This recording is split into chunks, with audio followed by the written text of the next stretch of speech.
Hi അസ്സലാമു അലൈക്കും. ഇന്ന് ഞാൻ വന്നിട്ടുള്ളത് ഡേ ഇൻ മൈ ലൈഫുമായിട്ടാണ്.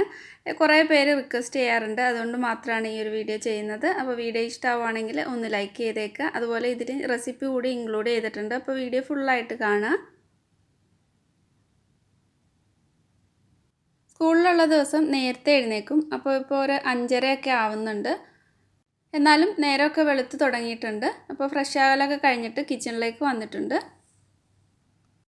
ഇന്ന് മൂത്ത ആൾക്ക് ഓൺലൈൻ ക്ലാസ് ആണ്. അപ്പോൾ രണ്ടാമത്തെ ആളിനെ താഴെ കൊണ്ടുവിടണം. 6:10 കഴിയുമ്പോൾ ബസ് വരും. അപ്പോൾ സ്കൂളിലേക്ക് കൊടുത്തയക്കുന്നതിനും അതുപോലെ കഴിച്ചിട്ട് വിടാനായിട്ടും ഫുഡ് ഉണ്ടാക്കുന്നുണ്ട്. ഗീ റോസ്റ്റാണ് റെഡിയാക്കുന്നത്. സ്കൂളിൽ കൊടുത്തു വിടാനായിട്ട് പൊറോട്ട സാൻഡ്വിച്ച് റെഡിയാക്കുന്നുണ്ട്. അപ്പോൾ ഒരു പൊറോട്ട ഒന്ന് ചൂടാക്കി എടുക്കുന്നുണ്ട്. നന്നായിട്ട് രണ്ട് സൈഡും മൊരിയിച്ചെടുക്കുന്നുണ്ട്. കുറച്ച് ചിക്കനും മയണൈസും ഒക്കെ വെച്ചിട്ട് ഒരു ഈസി ആയിട്ട് ചെയ്തെടുക്കുന്ന ഒരു സാൻഡ്വിച്ചാണ്.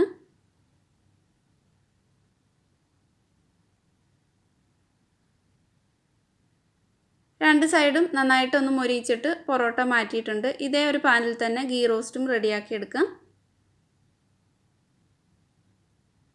ഗീ റോസ്റ്റ് ആയതുകൊണ്ട് ചൂടോടെ അവരവർ കഴിക്കുന്ന സമയമാകുമ്പോൾ അപ്പോഴപ്പോൾ ഉണ്ടാക്കിയെടുക്കുന്നതേ ഉള്ളൂ. ഒന്നിച്ച് റെഡിയാക്കി വെക്കുന്നില്ല. സാമ്പാർ ഇന്നലെ റെഡിയാക്കി വെച്ചിട്ടുണ്ട്. അതുകൊണ്ട് കറി ഇനിയൊന്നും ഉണ്ടാക്കേണ്ട ആവശ്യമില്ല. അപ്പോൾ കഴിക്കാൻ വേണ്ടിയിട്ട് ഗീ റോസ്റ്റ് കൊടുത്തിട്ടുണ്ട്.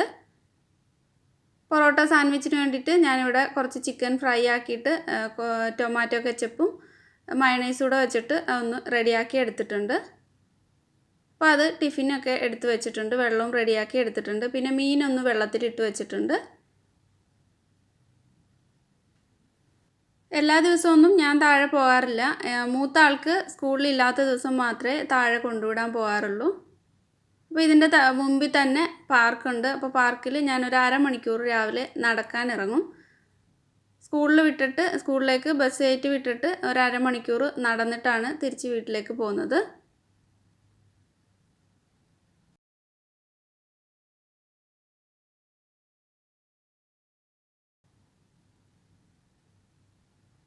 ഞങ്ങളുടെ ഫ്ലാറ്റിൻ്റെ തൊട്ട് ഫ്രണ്ടിൽ തന്നെ പാർക്കുണ്ട്. അപ്പോൾ പാർക്ക് രാവിലെ ഓപ്പൺ ആയിട്ടില്ല. ഇതിൻ്റെ ഉള്ളിൽ ഇപ്പോൾ ഫെസ്റ്റ് നടക്കുന്നുണ്ട്. അപ്പോൾ അതുകൊണ്ട് അവർ ക്ലോസ് ചെയ്തിട്ടിട്ടാണ് ഉള്ളത്. അപ്പോൾ അതിൻ്റെ ചുറ്റും ഒരു അരമണിക്കൂർ നടക്കുന്നുണ്ട്. നടത്തൊക്കെ കഴിഞ്ഞിട്ട് റൂമിൽ വന്നിട്ട് ചോറും കറികളും ഒക്കെ റെഡിയാക്കണം. ഇന്ന് ഹസ്ബൻഡ് ചോറ് കൊണ്ടുപോകുന്നുണ്ട്. അപ്പോൾ അതുകൊണ്ട് അതൊക്കെ റെഡിയാക്കി എടുക്കണം. പിന്നെ മൂത്ത ആൾക്ക് 7:30 ക്ലാസ് തുടങ്ങും. അപ്പോൾ അവനെ വിളിച്ചുണർത്തിയിട്ട് അവന് ബ്രേക്ക്ഫാസ്റ്റൊക്കെ കൊടുക്കണം. ചോറ് വയ്ക്കാനായിട്ട് വെള്ളം അടുപ്പത്ത് വെച്ചിട്ടുണ്ട്. പിന്നെ ബ്രേക്ക്ഫാസ്റ്റ് റെഡിയാക്കി എടുക്കുന്നുണ്ട്.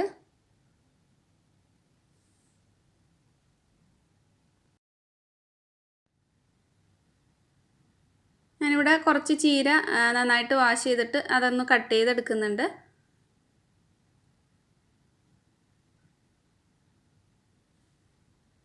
അടുപ്പത്ത് മീൻ കറിക്ക് വേണ്ടിയിട്ട് തക്കാളിയും വെളുത്തുള്ളിയും ഇഞ്ചിയെല്ലാം വഴറ്റിയെടുക്കുന്നുണ്ട്. എന്നിട്ടത് അരപ്പ് ചേർത്തിട്ട് ഒന്ന് കറിയാക്കാനായിട്ട് വെച്ചിട്ടുണ്ട്.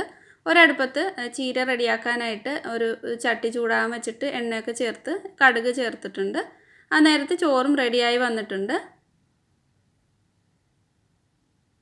ഇപ്പോൾ ചീരയ്ക്ക് വേണ്ടിയിട്ട് അരപ്പൊക്കെ ഇട്ട് ഉപ്പ് ഇട്ടിട്ട് അതൊന്ന് നന്നായിട്ട് മിക്സാക്കി അടച്ച് വെച്ചിട്ട് വേവിച്ചെടുക്കാം. വെള്ളമൊന്നും ചേർക്കില്ല.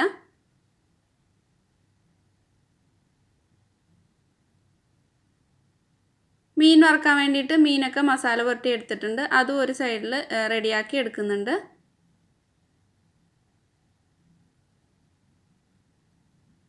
കറിയും എല്ലാം റെഡി ആയിട്ടുണ്ട്. കറിയും തോരനും ഒക്കെ റെഡി ആയിട്ടുണ്ട്. പിന്നെ ഹസ്ബൻഡ് എഴുന്നേറ്റിട്ട് ഇപ്പോൾ ഡ്യൂട്ടിക്ക് പോകാനായിട്ട് റെഡി ആയിട്ടുണ്ട്. അപ്പോൾ ചായ ഞങ്ങളാരും കുടിക്കാറില്ല. ഹസ്ബൻഡിന് മാത്രം ചായ മതി. എന്നിട്ട് ബ്രേക്ക്ഫാസ്റ്റും കൊടുത്ത് കൊണ്ടുപോകാനായിട്ട് ചോറൊക്കെ റെഡിയാക്കി എടുത്തിട്ടുണ്ട്. ഏറ്റവും ഇളയ ആൾ എഴുന്നേറ്റ് അയാൾക്ക് ഫുഡും കൊടുത്ത് ക്ലീനിങ്ങും എല്ലാ പരിപാടിയും കഴിഞ്ഞിട്ടുണ്ട്. രാവിലെ തന്നെ കിച്ചണും എല്ലായിടവും നന്നായിട്ട് ക്ലീൻ ആക്കിയിട്ടുണ്ട്. തത്തയും കോക്ടെയിലിനെയൊക്കെ ഇവിടെ പുറത്ത് ബാൽക്കണിയിൽ എടുത്ത് വെച്ചിട്ടുണ്ട്. അവർക്ക് ഫുഡൊക്കെ കൊടുത്തിട്ടുണ്ട്. എന്നിട്ട് ചെടിക്കൊക്കെ വെള്ളം ഒഴിച്ച് കുറച്ച് ചെടി മാത്രമുണ്ട് ഇവിടെ ബാൽക്കണിയിൽ. അപ്പോൾ അതിനൊക്കെ വെള്ളം ഒഴിച്ച് പിന്നീടുള്ള പണിയെന്ന് വെച്ചാൽ ഇനി ഇളയാളിനെ നോക്കലാണ്. വേറെ രാവിലെ തന്നെ ജോലി ഒതുങ്ങിയതുകൊണ്ട് പിന്നെ കൂടുതലായിട്ട് പണിയൊന്നുമില്ല. അയാളുടെ കൂടെ ഇരുന്നിട്ട് കളിക്കലും അയാൾക്ക് ഫുഡ് കൊടുക്കലും കുളിപ്പിക്കലും ഒക്കെ ആയിട്ട് ഇങ്ങനെ സമയം പോകും. ഒരു 3:45 ആവും കുട്ടികൾ സ്കൂളിൽ നിന്ന് വരാനായിട്ട്. അവർക്ക് 2:45 വരെ സ്കൂളുണ്ടാവും. 3:45 ആവും വീട്ടിലെത്തുമ്പോഴത്തേക്ക്. ഇപ്പോൾ ഇവിടെ ആഴ്ചയിൽ തിങ്കൾ മുതൽ വ്യാഴം വരെ ഷാർജയിൽ ക്ലാസ്സുള്ളൂ. വെള്ളിയാഴ്ച ക്ലാസ് ഇല്ല. അപ്പോൾ അതനുസരിച്ചിട്ട് സ്കൂളിലെ ടൈം കൂട്ടിയിട്ടുണ്ട്. അതുകൊണ്ട് ലേറ്റായിട്ടാണ് കുട്ടികൾ സ്കൂളിൽ നിന്ന് വരുന്നത്. 7:15 തൊട്ട് 2:45 വരെ അവർക്ക് ക്ലാസ് ഉണ്ടാവും. അപ്പോൾ ചോറൂണും എല്ലാം കഴിഞ്ഞിട്ട് വൈകുന്നേരത്തേക്കുള്ള സ്നാക്ക് കൂടി ഇതിൽ കാണിക്കുന്നുണ്ട്. നല്ല ഈസി ആയിട്ട് ചെയ്തെടുക്കാൻ പറ്റിയിട്ടുള്ള ഒരു ബനാന മഫിനാണ്. അപ്പോൾ അതിന് വേണ്ടിയിട്ട് ഞാനിവിടെ ഇതുപോലുള്ള ഒരു വലിയ പഴം എടുത്തിട്ടുണ്ട്. അപ്പോൾ റോബസ്റ്റ പഴമൊക്കെ ആണെങ്കിൽ ചെറുതാണെങ്കിൽ 2 എടുക്കുക. നല്ല പഴുത്ത പഴമാണെങ്കിൽ അത്രയും നല്ലതാണ്. എന്നിട്ട് ഇതുപോലെ ഒരു ഫോർക്ക് വെച്ചിട്ടോ വല്ലതും നന്നായിട്ട് അങ്ങ് ഉടച്ചു കൊടുക്കാം. നല്ല പോലെ തന്നെ ഉടച്ചു കൊടുക്കുന്നുണ്ട്. ഇത് നല്ല ഹെൽത്തി ആയിട്ടുള്ള ഒരു മഫിനാണ്. ഇപ്പം നന്നായിട്ട് പഴമൊക്കെ ഒന്ന് ഉടഞ്ഞു വന്നിട്ടുണ്ട്. ഇതിലേക്ക് 2 മുട്ട ചേർത്ത് കൊടുക്കാം. അത്യാവശ്യം നല്ല വലിപ്പമുള്ള 2 മുട്ടയാണ് എടുത്തിട്ടുള്ളത്. ഫ്രിഡ്ജിൽ നിന്ന് ഒരു 2 മണിക്കൂർ മുമ്പ് പുറത്തെടുത്ത് വെച്ചിട്ടുള്ളതാണ്. 1 ടീസ്പൂൺ വാനില എസൻസും ചേർത്തിട്ട് നന്നായിട്ടങ്ങ് മിക്സാക്കി എടുക്കാം. അപ്പോൾ ഇതിലേക്ക് ബീറ്ററൊന്നും വേണ്ട. ഈ ഫോർക്ക് വെച്ചിട്ടോ അല്ലെങ്കിൽ ഒരു സ്പൂൺ വെച്ചിട്ടോ മിക്സാക്കി എടുത്താൽ മതി. 2 ടേബിൾ സ്പൂൺ ഓയിലും ഒരു 1/4 കപ്പ് പാലും 1/2 കപ്പ് പഞ്ചസാര പൊടിച്ചുകൂടി ചേർത്തിട്ട് നന്നായിട്ടങ്ങ് മിക്സാക്കി എടുക്കാം. അപ്പോൾ നിങ്ങൾക്ക് പഞ്ചസാര ചേർക്കാൻ ഇഷ്ടമില്ലെങ്കിൽ തേൻ ചേർത്ത് കൊടുക്കാം. ഇപ്പോൾ മുട്ടയും പഞ്ചസാരയും എല്ലാം നന്നായിട്ട് മിക്സായി വന്നിട്ടുണ്ട്. ഇതിലേക്കിനി ഗോതമ്പ് മാവാണ് ഞാൻ ചേർത്ത് കൊടുക്കുന്നത്. ഗോതമ്പ് മാവ് കുറച്ച് തവിടോട് കൂടിയുള്ളതാണ് എടുത്തിട്ടുള്ളത്. ഇതുപോലെ കുറച്ച് തരിതരിയായിട്ടുള്ളതാണ്. അപ്പോൾ ഇതിന് പകരമായിട്ട് നിങ്ങൾക്ക് ഓട്സ് ഒന്ന് പൗഡർ ആക്കിയിട്ട് ചേർത്ത് കൊടുക്കാം. അല്ലെങ്കിൽ മൈദയോ അല്ലാതുള്ള ഗോതമ്പ് മാവ് വേണമെങ്കിലും ചേർത്ത് കൊടുക്കാം. കുറേശ്ശെ ഇതുപോലെ ചേർത്തിട്ട് നന്നായിട്ട് അങ്ങ് മിക്സാക്കി എടുക്കാം. 1 കപ്പാണ് ഞാൻ എടുത്തിട്ടുള്ളത്, 250 ml അളവ് കപ്പിൽ. അപ്പോൾ നല്ലപോലെ മിക്സാക്കി എടുത്തിട്ട് ഇതിലേക്ക് 1 ടീസ്പൂൺ ബേക്കിംഗ് പൗഡർ കൂടി ചേർത്തിട്ട് നല്ലപോലെ തന്നെ മിക്സ് ചെയ്ത് കൊടുക്കാം. എല്ലായിടത്തേക്കും ബേക്കിംഗ് പൗഡർ ഒന്ന് മിക്സായി കിട്ടണം. അപ്പോൾ നിങ്ങൾ എടുക്കുന്ന മുട്ടയുടെ വലുപ്പം അനുസരിച്ചിട്ട് പാൽ വേണമെന്നുണ്ടെങ്കിൽ 1 ടേബിൾ സ്പൂണൊക്കെ ചേർത്ത് കൊടുക്കുക. ഞാനിവിടെ കപ്പ് കേക്കിൻ്റെ ഒരു ട്രേ എടുത്തിട്ടുണ്ട്. അതിലേക്ക് കപ്പ് കേക്ക് ലൈനർ വെച്ച് കൊടുക്കാം. അല്ലെങ്കിൽ ഓയിലൊന്ന് ബ്രഷ് ചെയ്ത് കൊടുത്തിട്ട് ഈ ഒരു ബാറ്റർ ഒഴിച്ച് കൊടുത്താൽ മതി. ഇതിപ്പോൾ ഓവനിലാണ് ബേക്ക് ചെയ്യുന്നത്. ഓവൻ 180 ഡിഗ്രിയിൽ പ്രീ ഹീറ്റ് ചെയ്തെടുത്തിട്ടുണ്ട്. അപ്പോൾ ഇത് ഓവൻ ഇല്ലാതെ വേണമെങ്കിലും ചെയ്തെടുക്കാം. മുകളിലായിട്ട് കുറച്ച് ചോക്ലേറ്റ് ചിപ്സ് കൂടി ഇട്ട് കൊടുക്കുന്നുണ്ട്. നന്നായിട്ട് ടാപ്പ് ചെയ്തിട്ട് ഒരു 25 മിനിറ്റ് ബേക്ക് ചെയ്തെടുക്കാം. അപ്പോൾ നിങ്ങളുടെ ഓവൻ അനുസരിച്ചിട്ട് ടൈമൊക്കെ അഡ്ജസ്റ്റ് ചെയ്യാം.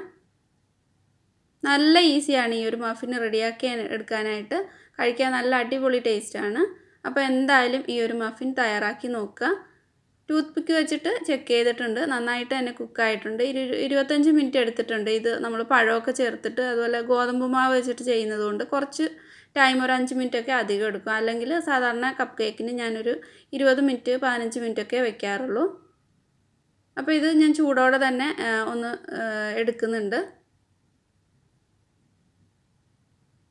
നന്നായിട്ട് തന്നെ ബേക്കായിട്ടുണ്ട്. നല്ല സോഫ്റ്റാണ്. കഴിക്കാനായിട്ട് ഉണ്ടാക്കിയെടുക്കാൻ നല്ല ഈസിയല്ലേ, നിങ്ങൾ കണ്ടില്ലേ.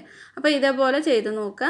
ഇന്നത്തെ ഈ ഒരു വീഡിയോ നിങ്ങൾക്ക് ഇഷ്ടമായിട്ടുണ്ടാവുമെന്ന് വിചാരിക്കുന്നു. വീഡിയോ ഇഷ്ടമായിട്ടുണ്ടെങ്കിൽ ഉറപ്പായിട്ടും ഒന്ന് ലൈക്ക് ചെയ്യുക. ഒരുപാട് പേര് റിക്വസ്റ്റ് ചെയ്യുന്നതുകൊണ്ടാണ് ഞാൻ ഈ ഒരു വീഡിയോ ചെയ്തത്. അപ്പോൾ അടുത്ത നല്ലൊരു വീഡിയോ ആയിട്ട് വീണ്ടും കാണാം. താങ്ക്